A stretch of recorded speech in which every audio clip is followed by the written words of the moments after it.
Hey everybody, Dutch Sense here.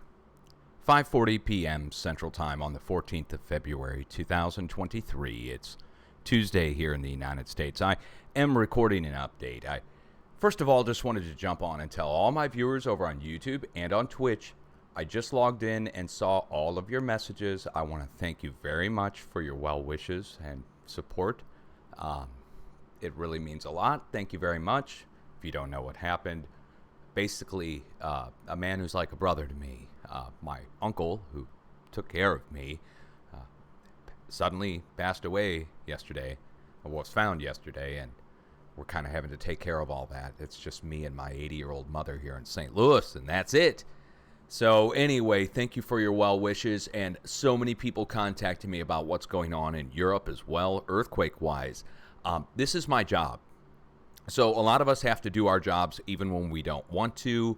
You do have to show up to work sometimes. Sometimes they give you a time off at work if you lose a loved one. In this case, I don't get any time off when we're talking seismic. People need to know what's going on, and there has been a new near 6.0 earthquake in Eastern Europe, over in Romania, right on the edge of the European craton. And that's why I need to do an update. It's not going to be a terribly long update, but I do want to take you over to my YouTube page and just show you what's going on over there. Just so people who are new viewers, you might not know, 4 days ago, 5 days ago, and 6 days ago, we were talking about watching for 7 days for a new 6 to go across the plate. 5.9 is what I issued the warning for, and we were watching a couple different spots. So far, 2 of them have moved. A 4.9 to 5 struck right down here at the Albania-Montenegro border, and then this new 6, well, USGS, USGS 5.6, plus all these other 3s and an additional 5. If you add it together, it takes us right to near 6.0. The agency there in Romania reporting in at a 6. Now that being said, let's go over and take a look at the Disaster Compilations channel.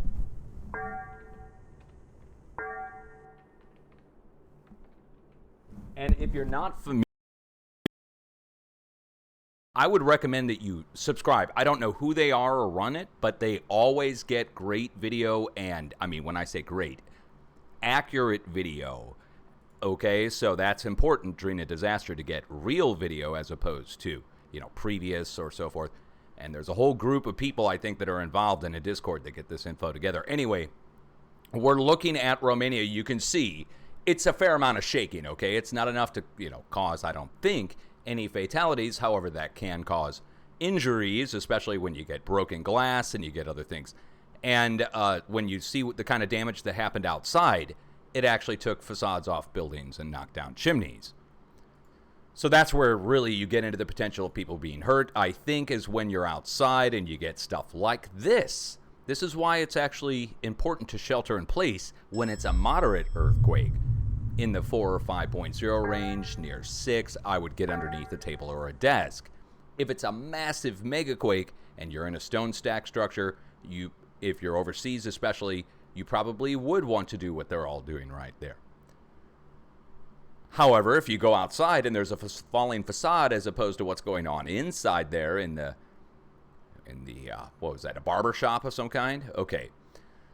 Anyway, it looks like some people felt a little bit of shaking before, and then once the earthquake hit, it was a pretty intense jolt. Like right there, they're like, okay, you feel something, open the door, everybody runs outside. Again, they are told to go outside by their professionals because of the types of structures that they live in. So why is this happening? Well, we have to go over to Turkey and take a look here. This is where our 7.5 to 7.8 earthquake struck. A 200-mile-long surface fissure fracture happened on what they're saying is the Anatolian Fault. Now, the Anatolian Fault, I've heard of it before. I didn't know it was in this exact spot. Just heard of it in passing, reading other things before. That's different than a plate boundary. A plate boundary is, well, let me get a USGS map open here, and maybe we could go look and show you what a plate boundary looks like. Let me see if we even have one here. USGS map. It's the red-lined map that I always show in my updates. the spots between the plates. We go over here, and you see there's no red line connecting between the African plate over to Saudi Arabia and to Iran. Nothing. There's a big open blank space. Now they're saying that's the Anatolian fault that broke, but it goes from all the way down here at Cyprus, all the way back up here, seismic activity, right up to the plate boundary in Iran. And I was supposing that if we get a big break in the ground, a giant fault that opens, that would be maybe a sign of the plate boundary forming there. Now, you could call it a fault, but I mean, any more than the San Andreas is a fault. But look what the San Andreas really is. The San Andreas is plate boundary between the Pacific and North America Laurentia. We call it the San Andreas Fault. Just like I would say we'd call the Anatolian Fault the Anatolian Fault, but really it would be a new plate boundary there forming. And the earthquakes tell the tale of it, that it broke in that exact trajectory over the past several days. And going back to the start of the week 5 days ago, these are USGS reported quakes, and you can even see it going all the way back up here to the border. That's at South Azerbaijan and over to the next to the Iran border. But the line of quakes goes down and to the south by southwest out towards Cyprus. Now, what goes that? Well, look at it. There's the plate boundary out towards Cyprus. So when all that broke, I told everybody to watch over here, Albania, central Italy, and Romania. And we told everybody to watch for 2 5.9s at least, and 3 spots. The third spot down here to the south, we were talking about watching it branch. The reason I was watching it for it to branch, take a look. Obviously, you see there's 3 sets of arrows. We were looking for a push to come up into the middle, go to the east, and go to the west. So far, a push came up the middle right here, 4.9 to 5. Then 4s went up through Italy instead of 5.9s. But now a new 5.9, or 6, has struck over on the east side. It took 5 days, almost 6 days, for this to happen, for the flow to come out of Turkey and go over to Europe. So what happened in that 5 days was a reverberation back and forth between South Europe and here. We did go all the way out with 5s and then come back, and go all the way out with 4s and then come back. And now here we are, and we're going out with 5.96. As expected, check it off the list. And the spot that we warned in Romania was right here at the S-shaped plate boundary, backwards S. I can show it to you actually on good old Google Earth. We'll go over here, and you'll be able to see it in the mountains itself.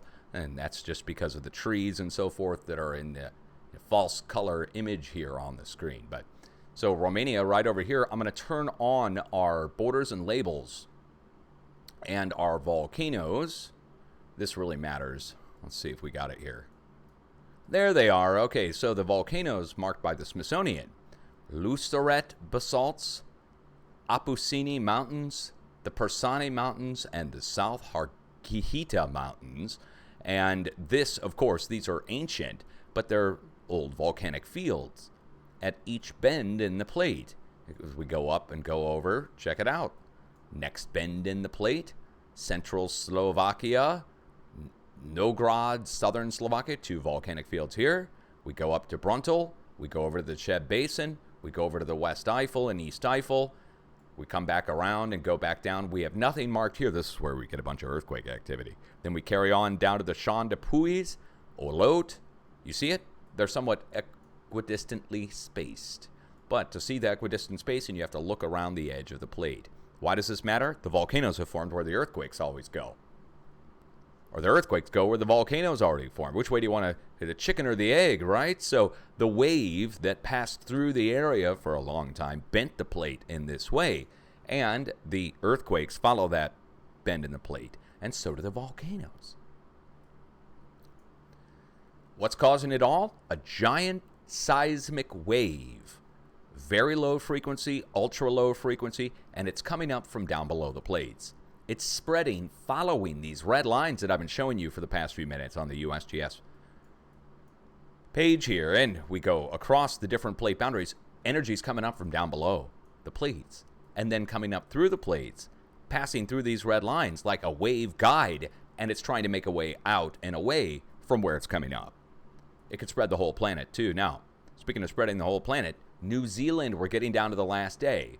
Yesterday, a new deep 6.1 struck the Kermadec Islands. I have a warning going in the Kermadec Islands right down here to Point Nemo. It's a pretty far, huge area, but this is the spot. And we were watching for up to 7.0. So I'm 0.9 under. I'm almost a magnitude under what I'm looking for to strike here. But this is a deep quake. It's down at 374 kilometers. Anytime we see anything deep like this, we watch for a shallower, larger earthquake potential, up to a magnitude larger. So a magnitude larger than this goes up to what? 7.1. I've got a warning going here for a 7. So when this hit yesterday, we now watch for 7 to 10 days. This spot in particular, surrounding where the deep earthquake is. Now, where does it surround? Let's take a look out and see. I have a shell or a dome feature here that goes out and around the deep earthquake epicenter. You see it goes all the way down to our letter X down here. Maybe you don't see that. Goes down to our X north of it. Antarctica, goes out to Point Nemo, goes back around out to the middle of nowhere onto our fracture zones out in the middle of the Pacific. Then we go out across over this way over to Solomon Islands. So, the spots we watch are on the plate boundary. So where are those? Well, Solomon Islands at the perimeter of one side and all the way down at our letter X at the other. What's the halfway point between Solomon Islands and down here at the X? Well, if we go around the bend of the plate, the halfway point is pretty much right here. So we watch the Kermadec Islands first for up to a 7.1. Additionally, we watch over to the west for something 6.5-ish and down to the south, 6.5-ish. So 2 6.5s and a 7 in the middle in the next 7 to 10 days. On the antipode, and this is the exact antipode right here of Turkey. Let's look through the planet and get those quakes on there here. There they are. Oh, wait, let me turn off our shells. See the earthquakes on the opposite side of the planet here? We're looking through. Okay. Anyway, guys, I was getting on just to do an update for my people who are asking about Turkey and about New Zealand. Now, there's a lot more to talk about. There's a fair amount of activity to talk about. For instance, here in the United States, take a look at the threes going all the way down to Texas. Same-sized earthquakes that are up in Wyoming are striking down in Texas. Up in Wyoming, we're next to Yellowstone. Down in Texas, we're at a bunch of drill points. What's the difference? Well, Yellowstone's punching up from down below, and there's a bunch of magma down below that vibrates and moves with tremors, but we get earthquakes that break out on the side of either side of that, on the edge of the North American craton. Same for down in Texas. Now, let me get an image here. This is the craton that I always talk about, but you can see it matches perfectly going out of the northwest down to Texas. I could turn on the 2s and you'll just see, all you'll see is a connecting path in between the 3s. Let's wait for this to refresh so you should be able to see it. Okay, so starting up in the northwest, you see there's a cluster of earthquakes pointing like an arrow over to the edge of the craton, right? To the edge of the rusty brownish color. Let me make sure that's backed out far enough to see it. Okay, and then it goes down to Texas and then over to the New Madrid seismic zone. This is 2.0 and greater. If we add the 1s and 0s in, it becomes a jumbled mess where you can kind of hardly see what's going on. Let me turn off the magnitudes, and now you can see it. So the outside edge of the deformed craton, the purple part, lit up with earthquakes right over to the edge of the craton over at Yellowstone, and where we have our biggest earthquake of the bunch, a 3.7. So what's going on there? The combined total of everything coming across the plate has added up and gone over to Yellowstone. I issued a warning for Idaho, Yellowstone area. We were warning for up to 4.5. This is 3.7 plus another 3.5 equals 3.85. All the other 0s and 1s and 2s might take us up to a 3.9. And again, we were looking for up to 4.5. So that's within a half magnitude total energy expended. Same for down in Texas. We were looking for up to 4.5. They got a 3.5, a 3.0, and a bunch of 2s and 3s. Add it together, about 3.9. Maybe a little less, 3.8. So if I'm looking for a 4.5 and a 3.8 comes rolling in, that's the quake we're looking for. That is Down south, Salton Sea got hit. This is a full magnitude and a half under, or more, actually. Hold on. 1.7 magnitude under. Spot on in the location, but still way, way under what I'm looking for. Again, looking for a 4.5, we got a 3.5. Looking for a 4.5, we got a 3.7 to 3.5. Looking for a 4.9, we got a 3.2. Notice a pattern? How about I suck, right? No, I mean, on trying to get the magnitudes down on this, I'm just one magnitude under consistently over in the United States and in everywhere else where the USGS is reporting. It's really weird. I can't explain it other than they're adjusting the magnitudes down by a magnitude, or I'm off by a magnitude only in spots where the Europeans are not reporting. I don't know. Again, we'll get into the bottom of the science on that. Science is the study of the observable. If I observe something weird going on, I'm going to tell you about it.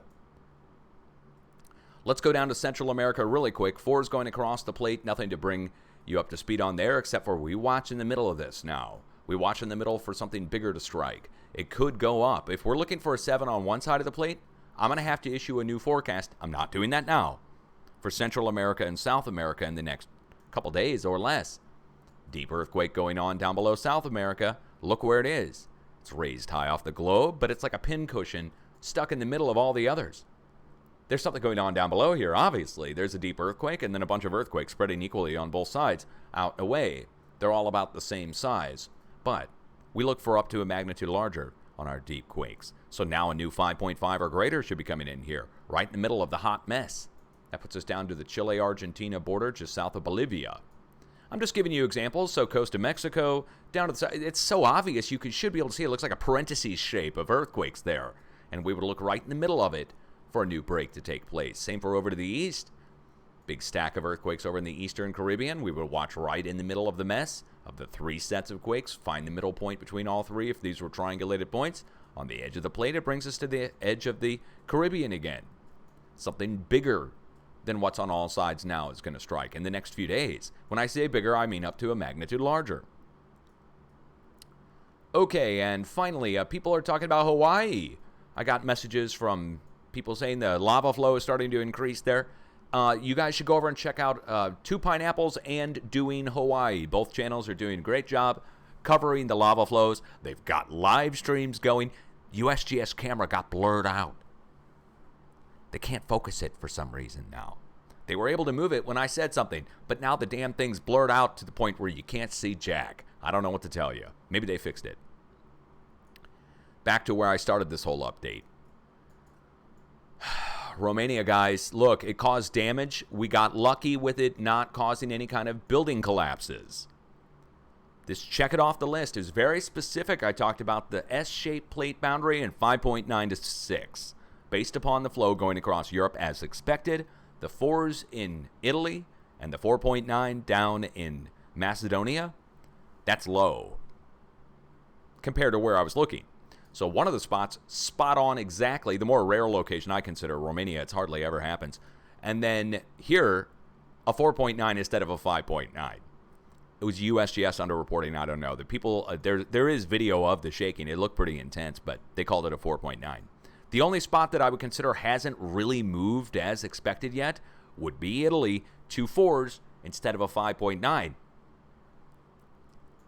So I'm still watching Italy 2 more days in Italy for up to 5.9.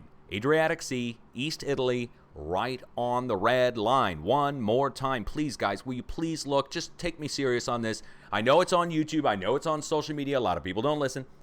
One of the quakes has already hit. It caused damage over here. We're looking for it pretty much right along through here, kind of like a diagonal line. How many miles is that? 51, 52. It's only like 300 miles. To the west is where we're looking for the other 5.9 to hit. The third 5.9 we were looking for was right to happen right in here, and instead of 4.9 hit. Okay, that's the status. Now finally, Iceland. I know it doesn't matter to many people out here on the North Mid-Atlantic Ridge, but look, multiple 4s, mid-range 4s started to strike on our X. And I talked about watching for this. I'm not bragging. I just have to tell you, go back and listen to my videos. I said when Romania gets hit, energy is a sign that it's going around the outside edge of Europe. Next stop is, and I brought up Iceland in particular. And I talked about them looking, and they sometimes mistake it for volcanic. Depends on if it hits on land or if it hits in the ocean. When it tends to hit in the ocean, they don't think it's volcanic related. Soon as it moves right on land, they think it's volcanic related, which is odd because you see the plate boundary, it goes through Iceland completely. So, again, if I see earthquakes go through here, I'm looking for seismic. I don't forecast volcanoes. Now, speaking of forecasting volcanoes and not, we do need to check and see what the Volcanic Ash Advisory Center shows just for today. See if there's any new additions to the list or any big blasts. Now, for the past several weeks, I've been checking almost every day, and I haven't even been showing you guys because it's all stuff like this. It literally is like a few 1,000-foot blast at each, like 5,000 feet at this level. And you got to take, at Suwa-Nezajima, the peak is like 3,000 feet high or something, so it's only going up a few thousand feet blast. If I start seeing new volcanoes on the list that we don't normally see, or if I start seeing large blasts, that tells us an area to focus on. If it starts going low across the board, that lets us know something else is building, seismically speaking. So the two will go hand in hand. You'll see the big seismic followed by big volcanic. It's tend to be regular that way. Sometimes the earthquakes follow big blasts at volcanoes, but most of the time the seismic comes before the volcanic. Okay? Anyway, that's my short update for you. I know. My update that's short is a long-winded, blathering diatribe, but it has to do with what's going on. This is a real-time breakdown of the seismic. Over the next few days, we still watch Italy, and we still keep an eye on Turkey. Finally, for the people in Turkey, I do have some news for you, and I don't know if this is going to be good news or bad news. With the energy escaping out, going over to the west, that leaves us open for a new push to come in. And there is a new push coming across right now. You can see it. So the whitish colored earthquakes all struck, the pinkish and white struck yesterday and today. So I would consider this a wave equal to 5.1 coming into an area that's still moving. So if this is a wave tank, we're about to put another wave into the tank, and it's going to go down and reflect back again, and that can pump the energy back up. It's like a standing wave. You could pump more energy into a tank, and the wave gets bigger. And it's still going, so a new 5.1's worth of energy coming in. Look, the 5.1's worth of energy coming in is actually bigger than what happened this past week. You were fed by 4s all week long. A 4's worth of energy kept coming in during this whole process here at Turkey with the breaking. Surface fissure fracturing 100 and 200 miles, 190 to 200 miles long. A crack in the ground actually formed. So that's being fed energy and it's getting trapped in there, and there's a new push coming in. What does it mean? It means that we could see magnitudes go back up in Turkey with it near term. We wouldn't have to wait long. This earthquake already struck over here in China, and the 4's already hit today. So it would mean in the next few hours going into tomorrow, I don't even know how much of a forecast you would even call this, that we're going to go up from 4.9 back up to like 6, 5.9, that will go up a notch.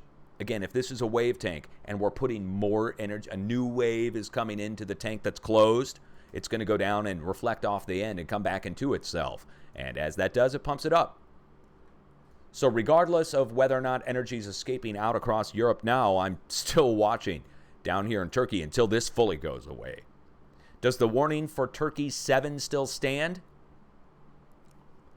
Well, it's 2 more days to go in this potential for another large earthquake in Turkey. I said we'd watch for a week. Energy is now escaping out over to Romania. I'm not going to let my guard down. I'm not going to cancel the warning. But I'll say the chances are going down tremendously every day or every hour even that we start to see the flow go out across Romania and out to Iceland. It's like a puncture in a inner tube where the air is escaping out. And I guess that's good. But as more air comes in to fill it back up, it just lets hope. Well, we know if 5.6 is greater than a 5.1 energy-wise, so going out is greater than what's coming in right now. If this was a barrel with holes in it, that we have more going out than we do coming in right now. Kind of like all of our finances. All right. Sorry, I had to crack at least one joke during this update, guys. Look, man, I don't cease being me. It's just everything got real serious and sucky all of a sudden, and it has to do with people passing at a time where you're supposed to be having a good time. Like, well, I don't know if you're supposed to be having a good time on Valentine's Day, but considering the origins of it. All right, guys. Anyway, 6:05 p.m. Central Time. Do you have an earthquake plan? This is something I could ask the people over in Romania. You have an earthquake plan, most likely. You know what to do when an earthquake hits. By looking at all those videos, everybody got out, right? Like little trails of fire behind them as they're peeling out across, look like Scooby-Doo running away for the Wile E. Coyote at the top speed. That's okay over there. Here in the United States and in Europe in many cases, and some of the Western countries where it's less earthquake prone, but they do some better construction just when it comes to wood frame construction. You're supposed to take shelter underneath a table or a desk. It's basic. You seek shelter so you don't get hit by something.